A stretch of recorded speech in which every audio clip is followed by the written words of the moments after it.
Hello, I'm Bradley Eli. Today's Monday, August 7th, 2023. Here are your latest Church Militant headlines. After 4 years, a priest falsely accused of sex abuse is finally being restored as pastor of his parish. Sunday, Detroit priest Father Edward Perrone offered public mass at Assumption Grotto for the first time since 2019. Perrone was falsely accused of sodomizing a former altar server by Episcopal Vicar Monsignor Michael Voris and Detective Nancy LePage. The canonical case against Perrone was thrown out by the Vatican in 2021. Southern Catholics are mourning the loss of a beloved Louisiana priest. Last week, Father Mark Beard of the Diocese of Baton Rouge tragically lost his life in a car accident.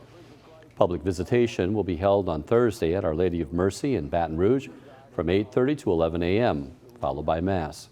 His funeral will be the following day. You need to know the truth. And I'm going to tell you, I am not going to stand before him and say, well, Lord, I would have pitched it, but you know there's going to be pushback. Because now that sin's on me. I've got my own set, my brother and sister in Christ. I'm not going to burn for another. Eternal rest granted to him, O Lord.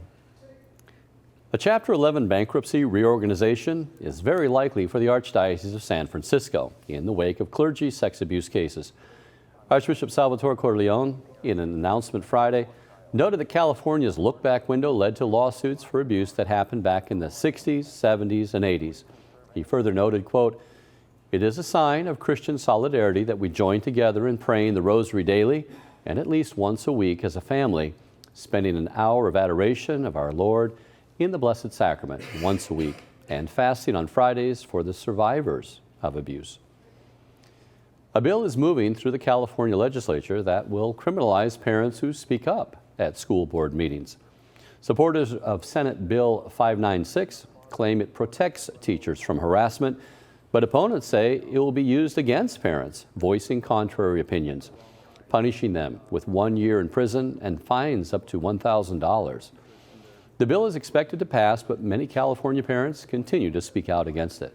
The bill is designed to shut parents up about indoctrinating teachers who are sexualizing our kids. Laws are already in place that address harassment against any person, per Civil Code 527.6. Texas pro-life laws remain in effect after the Attorney General recently appealed to the state's Supreme Court over a district judge's pro-abortion ruling. The Texas Supreme Court will decide on Texas District Judge Jessica Mangram's temporary injunction that prevented Texas from enforcing its pro-life laws. In a press release, the Attorney General remarked, "Texas pro-life laws are in full effect. The judge's ruling is not." I'm Brad Eli. Those are your Church Militant headlines. Please watch the Vortex today, where Michael talks about staying on board the ship.